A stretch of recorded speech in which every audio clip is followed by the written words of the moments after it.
আজই ডাউনলোড করুন আর এনজয় করুন আপনার পছন্দের শো। আদালত আজ সসম্মানে ফুলকি দাসকে মুক্তি দিচ্ছে।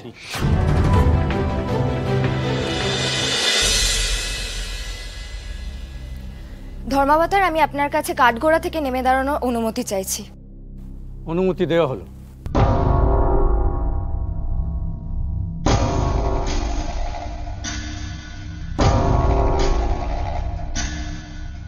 ধর্মাবতার, আজকে আমি আদালতে একটা প্রশ্ন তুলতে চাই। একজন অপরাধী যে জোচ্চুরি করেছে, যে খুন করেছে, যে আইনকে ফাঁকি দিয়েছে, যে আমাকে এবং আমার সন্তানকে মারার চেষ্টা করেছে, সে যখন আজকে শেষ নিঃশ্বাস ত্যাগ করার অবস্থায় ছিল, তখন সবার মানবিকতা প্রকাশ পেয়েছিল।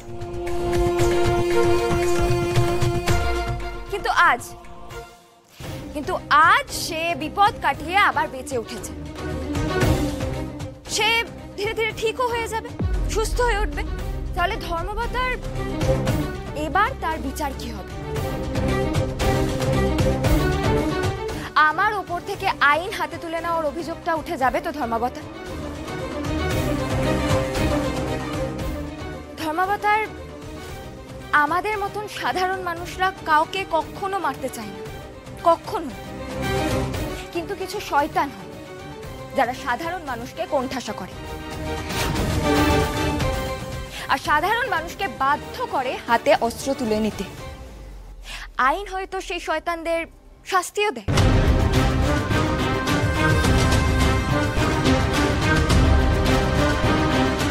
কিন্তু সেই শাস্তিটা কি ঠিক মতন পালন হচ্ছে কিনা সেটা সবসময় দেখা হয়? ধর্মাবতার, ফাঁক ফোকর থেকে যায়, যে ফাঁক ফোকর দিয়ে শয়তানরা বেরিয়ে আসে এবং সাধারণ মানুষকে বাধ্য করে হাতে অস্ত্র তুলে নিতে। আমার মনে হয় সেই ফাঁক ফোকরগুলোকে আগে ভরাট করা দরকার, তাহলে আর সাধারণ মানুষকে অস্ত্র বা আইন কোনোটাই হাতে তুলে নিতে হয় না।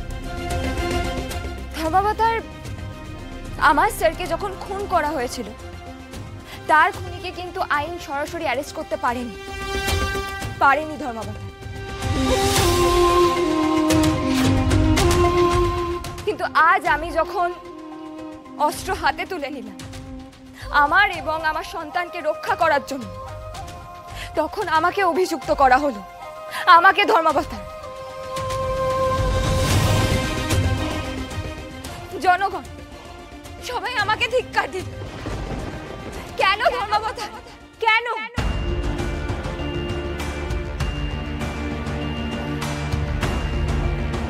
একজন সাধারণ মানুষ হিসেবে আজকে আমি এই প্রশ্নটা আদালতে তুলছি। আইন যেমন শাস্তি দিচ্ছে, তেমন যেন শাস্তি বলবৎ হওয়ারও নির্দেশ দেয় আদালত। ব্যাস, আমার আর কিছু বলার নেই ধর্মাবতার।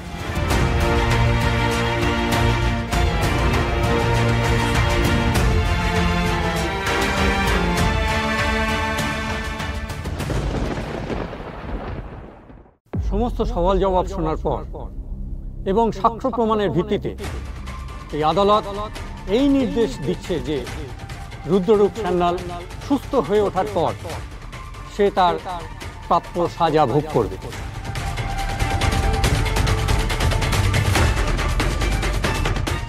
এবং আইনের সঙ্গে ছেলে খেলা করার অপরাধে ও রোহিত রায়চৌধুরীকে হত্যা করার অপরাধে এই আদালত রুদ্ররূপ সান্যালকে 14 বছরের সশ্রম কারাদণ্ডে দণ্ডিত করছে।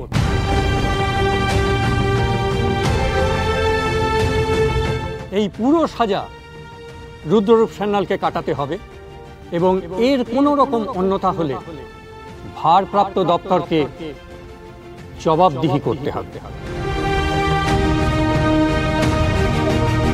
আদালত আজ সসম্মানে ফুলকি দাসকে মুক্তি দিচ্ছে।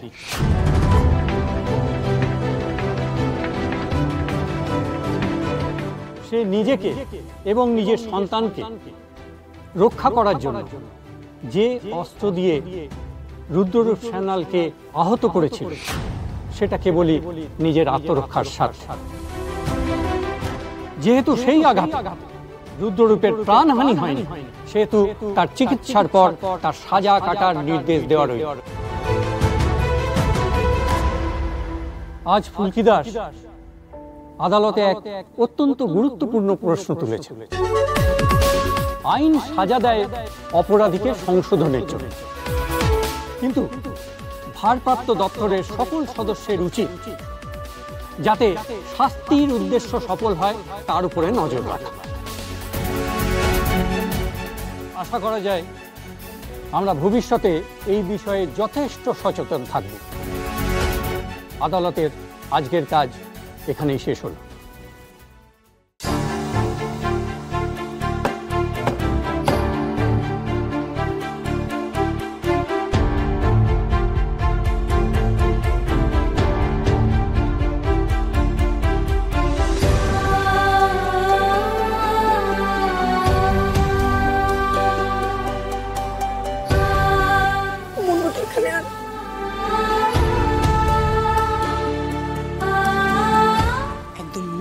জবাব দিয়েছো তুমি এতবার করে। একটা শয়তান কি করে আইন এবং প্রশাসনের ভাগ ফোকর দিয়ে বেরিয়ে যেতে পারে? এর তো বিহিত হওয়া দরকার, একদমই দরকার। হ্যাঁ ফুলকি, আঙুল যখন চতুর্দিক থেকে উঠছে তখন এর বিহিত তো হবেই। আমরা আছি, কথা দিলাম।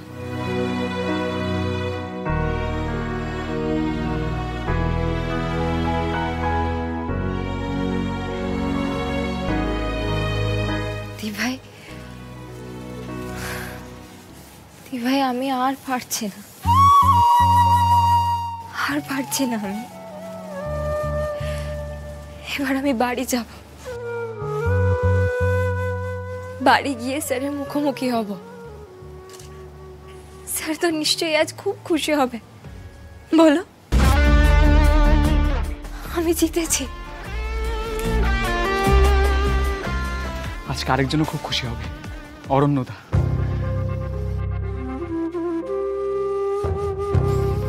কিন্তু বলেছিল তোমাকে কখনো হারতে দেবে না। দেখো, কিন্তু হারতে দেয়নি তোমাকে।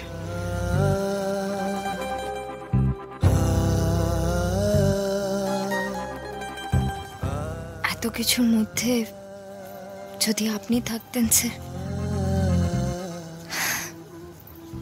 শুধু এটাই আর হবে না। ওই তো অরণ্য এসে গেছে। এসো এসো।